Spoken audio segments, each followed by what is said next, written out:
Bonjour à tous, alors aujourd'hui je vous propose un exercice donc pour travailler les représentations paramétriques de plans.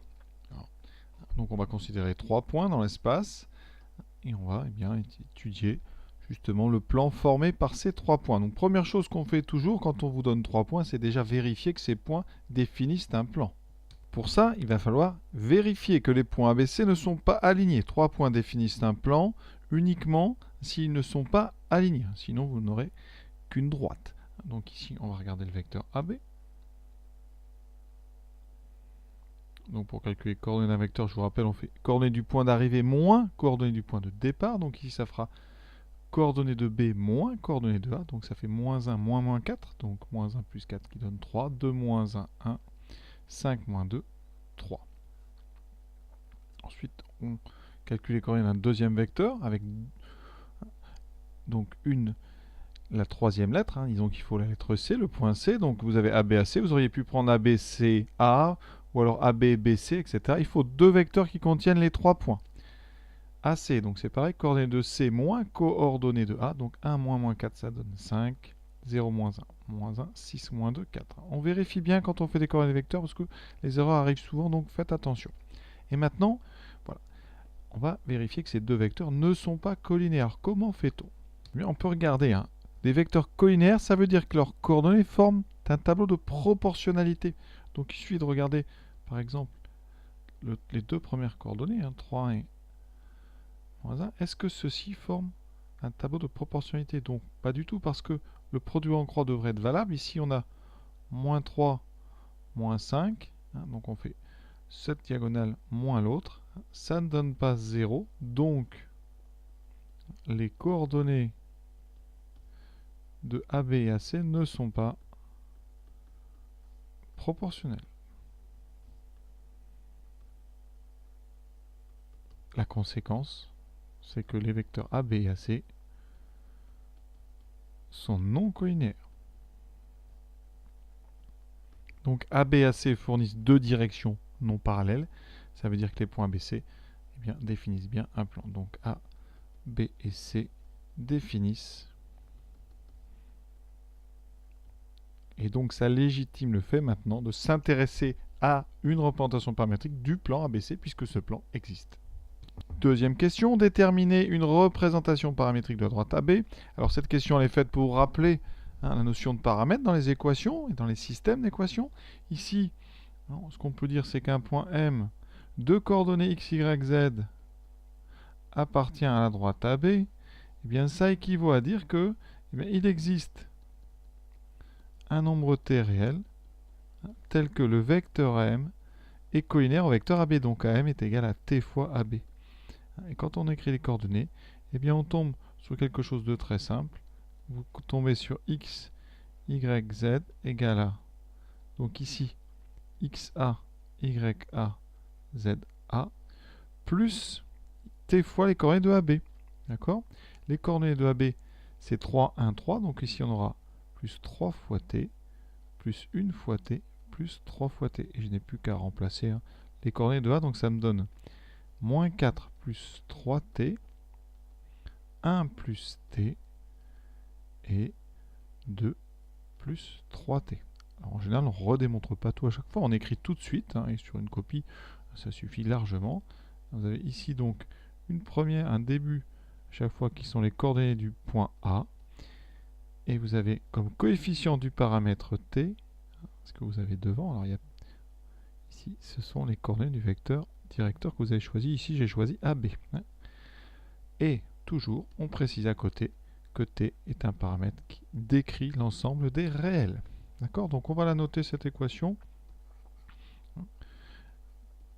D'accord? Donc ici, on écrit moins 4, 1, 2, et les coordonnées du vecteur AB multipliées par t. Voilà, vous voyez, c'est très simple. Et toujours, prends l'habitude, t décrivant l'ensemble des réels. Et ça, c'est la droite AB. Alors, il faut savoir qu'une droite, ça admet une infinité de représentations paramétriques. Ici, on a choisi comme point de base le point A, et comme vecteur le vecteur AB. On aurait pu choisir le point B, et comme vecteur, par exemple, le vecteur BA. Ça aurait donné une autre représentation paramétrique de la droite AB. Troisième question, déterminer une représentation paramétrique du plan ABC. Alors ici, on va s'inspirer de ce qu'on vient de faire. Comment peut-on caractériser l'appartenance d'un point M au plan ABC?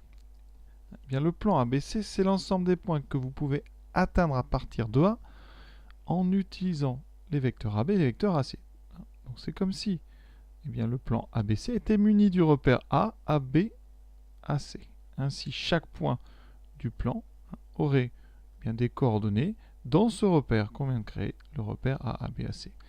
Eh bien, le nombre de fois vous aurez utilisé AB, ça peut s'appeler l'abscisse, par exemple, et le nombre de fois vous aurez utilisé AC, ça peut s'appeler l'ordonnée. Ça veut dire qu'un point va appartenir au plan ABC si et seulement si vous pouvez trouver deux, cette fois-ci réels, il existe deux réels. Alors les lettres, on n'a pas choisi X et Y parce que c'est déjà pris par le repère, puisque là on crée un repère dans un plan à l'intérieur de notre repère de l'espace. Donc on ne va pas utiliser X, Y, on va utiliser par exemple R et S. Donc il existe deux réels, R et S, tels que le vecteur AM. Eh bien vous pouvez en fait aller de AM en utilisant un certain nombre de fois le vecteur AB et un certain nombre de fois le vecteur AC. Donc voilà d'où viennent ces deux paramètres. Et ça, quand on l'écrit sous forme d'un système, les coordonnées de AM c'est X, donc ça c'est M, d'accord, moins les coordonnées de A, X moins XA, moins YA, moins ZA. Et ici, vous trouverez R fois AB plus S fois AC. On a déjà AB et AC, je les ai gardés, vous voyez, donc vous aurez les coordonnées de AB multipliées par R. Donc en haut, vous aurez donc 3 fois R, 1 fois R et 3 fois R. Et après, vous aurez un deuxième paramètre qui va apparaître, qui va indiquer le nombre de fois que vous avez utilisé le vecteur AC pour aller de A à M. Et donc là, on a les coordonnées de AC, ce qui fera 5 fois S. Donc là, j'ai laissé le plus, mais ça fera moins S, plus 4 fois S. Et là, on prend l'habitude, et on écrit R et S appartenant à R. Ça veut dire qu'ils vont décrire tout l'ensemble des réels. Ça donne donc deux dimensions. Vous pouvez faire varier R et S indépendamment. Et vous obtiendrez à chaque fois un nouveau point de ce plan ABC, qui est un espace à deux dimensions, deux choses à régler pour atteindre tous les points. Et donc on va la finaliser, cette représentation, en mettant x, y, k et z de l'autre côté. On obtient donc x égale coordonnée de A, moins 4. Donc ici on va mettre tout en même temps. Moins 4, 1, 2. Et vos deux paramètres. Plus 3R plus 5S. Plus R moins S. Plus 3R plus 4S. Et toujours R et S décrivant l'ensemble des réels. Donc pour résumer, vous pouvez écrire rapidement une représentation paramétrique du plan ABC en écrivant donc x, y, z. Ensuite, on va écrire en début les coordonnées d'un point de ce plan. Alors ici, coordonnées, moi j'ai choisi A, mais j'aurais très bien pu mettre B ou C, ou n'importe quel autre point du plan ABC, ce qui donne beaucoup de marge de manœuvre. Ensuite, un premier paramètre R devant lequel vous trouverez les coefficients du premier vecteur directeur que vous avez choisi. Ici, moi j'ai choisi le vecteur AB. Et ensuite, coordonnées devant un deuxième paramètre. Vous mettez les coordonnées d'un deuxième vecteur directeur. Ici, j'ai choisi AC. Donc, si vous avez bien compris le principe, R et S sont l'abscisse et l'ordonnée du point M dans le repère A, AB, AC. On crée en fait un repère du plan à l'intérieur de l'espace. Donc voilà pourquoi c'est pas si simple que ça les représentations paramétriques. On a deux paramètres, donc beaucoup plus dur à gérer, vous allez voir en termes d'intersection, que les représentations paramétriques de droite. Donc on va s'en servir assez peu globalement parce qu'on va passer plus tard, en utilisant le produit scalaire, on va passer à une notion qui s'appelle donc les équations cartésiennes de plan qui sont beaucoup plus faciles à manipuler. Donc ça c'est un petit peu plus tard dans le chapitre. Quatrième question. Utilisation, on va dire, accessible de ces représentations paramétriques de plan, déterminer si un point appartient à un plan ABC. Comment faire? On vient de faire la représentation paramétrique ici, je l'ai écrite. On va donc ici essayer de trouver si on n'a pas un paramètre R et S, des valeurs, qui permettraient de donner les X, les Y et les Z du point D qu'on vous donne ici. Donc on va résoudre tout simplement un système dans lequel X, Y et Z sont les coordonnées de D, donc moins 3, moins 4, et à droite, ce sont ce qu'on a calculé, les coordonnées du point M de notre plan ABC. Donc moins 4 plus 3R plus 5S, 1 plus R moins S et 2 plus 3R plus 4S. Et on va donc résoudre ce système qui est un système à 3 équations, 2 inconnues. On a l'habitude de les faire quand on cherche, par exemple, à trouver l'intersection de deux droites en utilisant les représentations paramétriques. Donc, ce qu'on va faire ici, on va mettre R et S du même côté. Donc là, des petites manipulations simples. 3R plus 5S, va être égal à combien? À moins 3 plus 4 va être égal à 1. D'accord? Ensuite, R moins S va être égal à moins 4 moins 1, moins 5. Et 3R plus 4S égale à donc 1 moins 2 moins 1. Et on va résoudre ce système. Alors les méthodes, vous avez combinaison, addition, substitution. Personnellement, dans ce genre de système, si on peut faire la substitution, c'est pratique. Ici, on va mettre R égale donc moins 5 plus S. Et dans les deux autres lignes, je vais remplacer R par moins 5 plus S. Ce qui me donne 3 fois moins 5 plus S plus 5S égale 1. Et ici, 3 fois moins 5 plus S plus 4S égale moins 1. On transforme donc ces deux choses-là. La première, ça fera donc 3S plus 5S, 8S, égale à combien? 3 fois moins 5, moins 15, donc ça fera 1 plus 15, ça fera S, donc égal à 2. Ensuite, R vaut toujours moins 5 plus S. Dernière ligne, donc 3S plus 4S, 7S, qui vaudra donc moins 15, on le met de l'autre côté, ça fera plus 15, enfin 14. On trouve ici S égale 2. Deuxième ligne, R égale donc moins 2, enfin moins 5 plus 2, donc moins 3.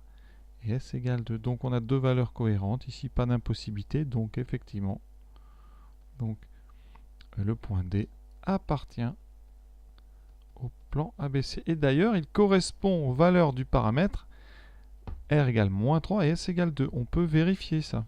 Regardez, ça donne donc, je remplace, X égale moins 4 plus 3 fois moins 3 plus 5 fois 2, ce qui donne donc moins 4, moins 9 plus 10.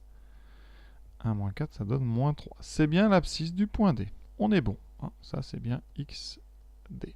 On vérifie le Y. Alors, ça fait 1 plus R moins S. Donc, 1 moins 3 moins S, donc moins 2. Ça fait moins 5 plus 1, ça fait moins 4. C'est parfait, c'est bien YD. Et on vérifie Z. 2 plus 3R, donc 2 moins 9, plus 4 fois 2, plus 8, ce qui fait 10 moins 9, ce qui fait 1. C'est bien ZD. Donc, c'est vérifié, ce point D appartient bien au plan ABC.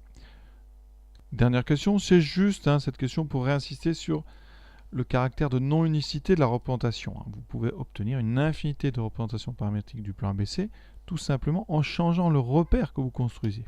Moi, je l'ai centré en A.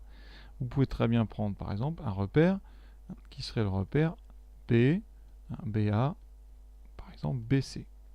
En prenant ce repère, eh bien, vous aurez comme ça une autre représentation paramétrique du plan ABC. On va l'écrire quand même. Le vecteur BA, pas de souci, on a déjà AB, donc c'est l'opposé. Moins 3, moins 1, moins 3.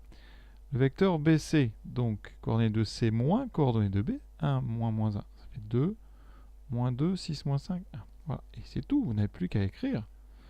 Donc on fait toujours X, Y, Z. Les coordonnées de votre point de référence, ici ça sera B, donc moins 1, 2, 5, plus, donc ensuite les coordonnées donc avec notre premier paramètre, donc vous mettez les coordonnées de BA, moins 3R, moins R, moins 3R, et pareil avec les coordonnées de BC, plus 2S, moins 2S, plus S, avec ici R et S appartenant, enfin, décrivant l'ensemble des réels. Et c'est ce qui peut paraître étonnant, effectivement, c'est que ces deux représentations qu'on a obtenues, elles n'ont quasiment rien en commun. D'accord ? Donc c'est très difficile quand on voit des représentations paramétriques d'arriver à les comparer très vite. Et juste pour faire une dernière remarque, si vous prenez S égale 0 et R égale 1, vous trouvez ici moins 1, moins 3, 4, 2, moins 1, 1, et 5, moins 3, 1, vous retrouvez le point A. D'accord ? Donc le point A est bien dans le plan qui est caractérisé par cette représentation-là. Et si vous prenez S égale 1 et R égale 0, vous retrouverez le point C. Donc on retrouve bien hein, le point A, le point C, le point B, donc c'est bien le plan ABC ça, hein, mais il est complètement, cette représentation est complètement différente de celle qu'on avait obtenue tout à l'heure. Donc voilà, cet exercice est terminé, c'est vraiment des exercices hein, presque du cours, hein, pour apprendre à manipuler ces objets, hein, qu'on n'utilisera pas tant que ça dans le programme de terminale, parce que on a qui arrive hein, derrière les équations cartésiennes de plan qui sont beaucoup plus faciles à manipuler. Donc voilà, j'espère que ça vous a plu, je vous souhaite une bonne fin de journée à tous, à bientôt.